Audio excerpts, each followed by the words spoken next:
Welcome to Let's Get to the Marks. Today we're going through some identifying organic compounds. This is from the 2023 AQA A-Level Paper 2.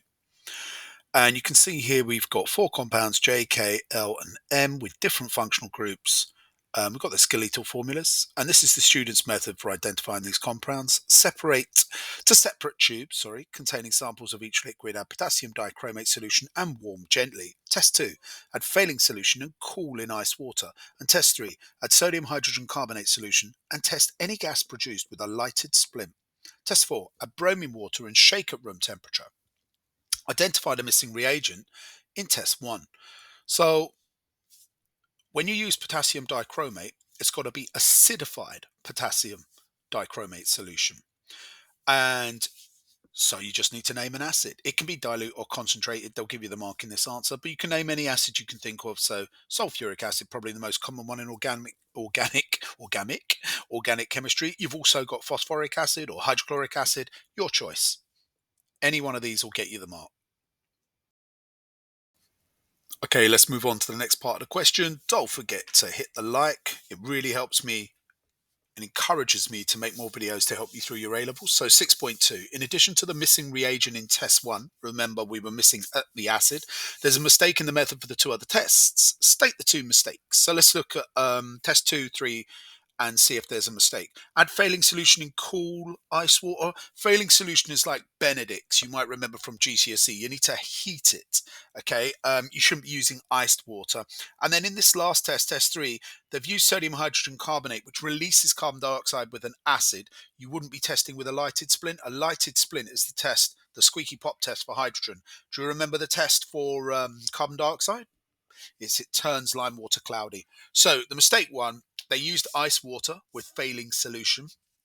You're supposed to warm in a water bath, gently heat it. Mistake 2, they tested with a lighted splint, which is a test for hydrogen, not carbon dioxide. The test they should have done is to pass the gas through lime water. If it turns cloudy, you've identified carbon dioxide. And this will get you 2 marks for pointing out these other 2 mistakes. Okay, 6.3, the missing reagent is added and the mistakes are corrected. Identify the liquids J, K, L and M that would react in each test. State the expected observation for each reaction. So what liquid that reacts in test 1? So which one of these 4 liquids will react with potassium dichromate solution? Okay, so liquid J is a secondary alcohol.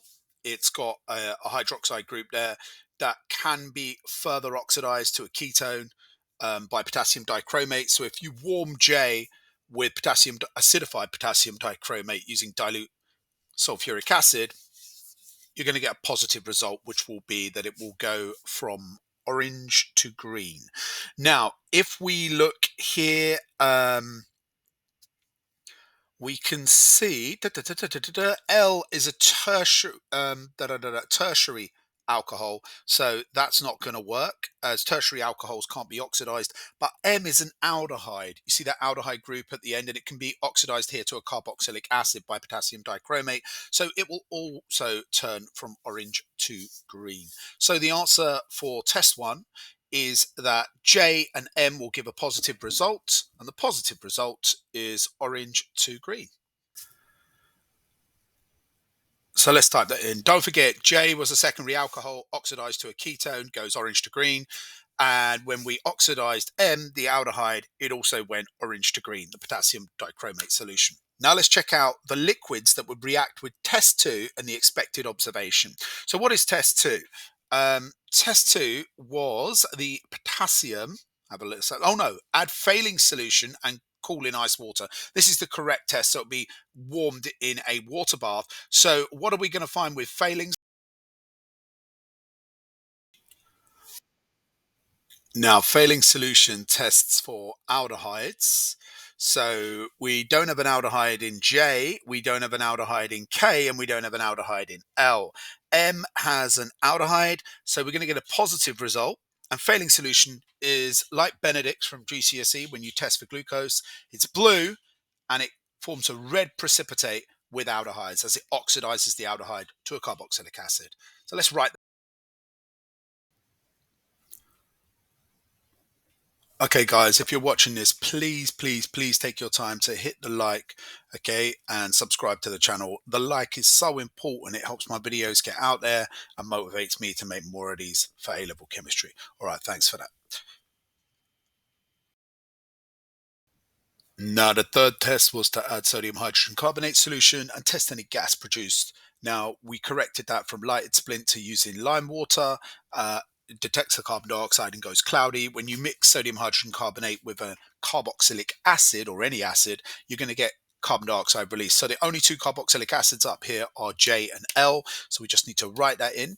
So the liquids that react with sodium hydrogen carbonate are going to be J and L. They're going to turn lime water cloudy, and that's because they release carbon dioxide when you get those acid carbonate reactions. All right, we're now moving on to the fourth test. Add bromine water and shake at room temperature. So hopefully you remember that bromine from your basic alkanes and alkenes, bromine water is an orange solution and it tests for alkenes. It tests for that double bond. The Br2 adds across the double bond in electrophilic addition, and so we're looking for any double bonds on their own there, and there's only one with a double bond, and that's K. K had a double bond. So our expected observation is that it will go from orange to colorless. And this is nice, easy marks. So you just need to memorize these tests. And these are great for revision cards. A lot of organic chemistry is really suited to revision card um, techniques. All right, let's move on to the next question, which is 6.4. Figure 10 shows the apparatus that's used to separate a mixture of liquids K and M using fractional distillation. Suggest labels that should be added to positions S, T, and U. So here we've got a big condenser, we've got some beads in a column, and we've got a thermometer. So what do you think S can be? Well, S is the overall column there. What do we call that column? It's a fractionating column. You can talk about the beads that are in the column because you might think that it's labeling the beads in the column. So you can say that as well. But this is a fractionating column. They're doing fractional distillation here rather than simple distillation. The thermometer and the beads are normally a giveaway that it's not simple distillation. Now, at T, we have water going out. And at U, we have water going in. This ensures that the condenser completely fills with water and is the most efficient way of heat transfer. Okay, and make sure that all of our liquid condenses. Now, for the final bit, it says explanation. What's the explanation to why fractional distillation was used instead of just simple distillation? Simple distillation, you just boil it and you evaporate. But when we look closely at these two molecules, where are they? K and M. Let me just rub this out. We'll be able to see that their MRs are similar. Look, I've drawn out the displayed formula of K, and its molecular formula is C5H8O, which gives it an MR of 74. Let's check out the MR of M. Okay, M has a slightly smaller MR. M is an aldehyde. It's got a molecular formula of C4H8O. I've put the displayed formula here as well, and it only has an MR of 62, but it's only 12 less. They're actually very similar MRs. So here's the problem. If you were doing simple distillation and you're just boiling it up to, like, say, 75 degrees, then both are going to condense at the same time and you're going to get a mixture. So with using fractional distillation, we look at the fact that they have similar boiling points, and then we hold it exactly. We would take off the first one at 62 degrees and hold it exactly at 62, and then we'd take off the second one by boiling it above 74 once all of the substance at 62 had come off. So it's the fact that they have similar MRs and similar boiling points that means we need to use fractional distillation. Okay, don't forget, sharing's caring, subscribe, hit the like, punch up the bell. Let's get to the marks. I'll see you on the next one. You're still here? It's over.